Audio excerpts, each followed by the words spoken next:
मोदी सरकारमुळेच महिला असुरक्षित, सामाजिक संस्थांच्या महिला कार्यकर्त्यांची भाजपवर टीका। देशातील मुस्लिम, आदिवासी, विधवा, परित्यक्त्या या महिलांकडे मोदी सरकारचे दुर्लक्ष। महिलांवरील अन्याय अत्याचारातील आरोपींना सत्ताधाऱ्यांनी पाठीशी घातले। भारतीय जनता पक्ष प्रणित केंद्र सरकारच्या मागील 10 वर्षाच्या काळात महिलांवरील अत्याचारामध्ये वाढ झाली।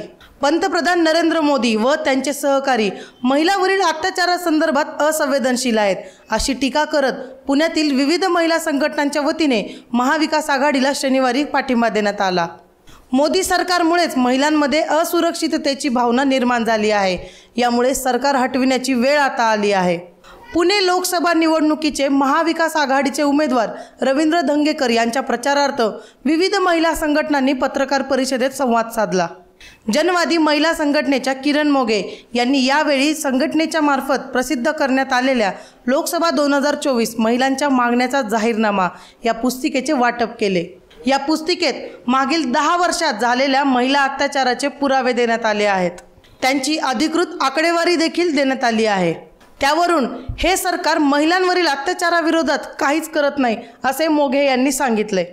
मणिपूर जळत होते तर पंतप्रधान परदेशात निघून गेले, तर पश्चिम बंगालमध्ये काही घटना घडल्या तर पंतप्रधान मोदी त्या ठिकाणी गेले व त्यांनी अश्रूही ढाळले।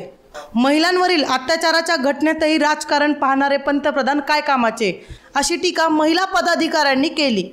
आम्ही कोणत्याही पक्षाचे नाहीत, पण मागील 10 वर्षाचा अनुभव लक्षात घेता मोदी सरकारला मतदान नको, ही आमची जाहीर भूमिका आहे, असे या महिलांनी सांगितले। अनेक महिलांवर बलात्कार करणाऱ्या रेवन्नासाठी मोदींनी मते मागितली। सत्ताधारी पक्षाचे आमदार, खासदार लैंगिक शोषण करत आहेत, म्हणूनच हे सरकार महिला, दलित व आदिवासींना न्याय देऊ शकत नाही, असे मत महात्मा फुले समता प्रतिष्ठानच्या ॲडव्होकेट शारदा वाडेकर यांनी व्यक्त केले। यावर आपले काय मत आहे ते कमेंट करून नक्की कळवा। खरंच मोदी सरकारमुळे महिला असुरक्षित आहेत का? मी प्रगती कराड बातमी टीव्हीच्या माध्यमातून आपल्यासाठी विविध मुद्द्यांची माहिती घेऊन येत राहणार आहे।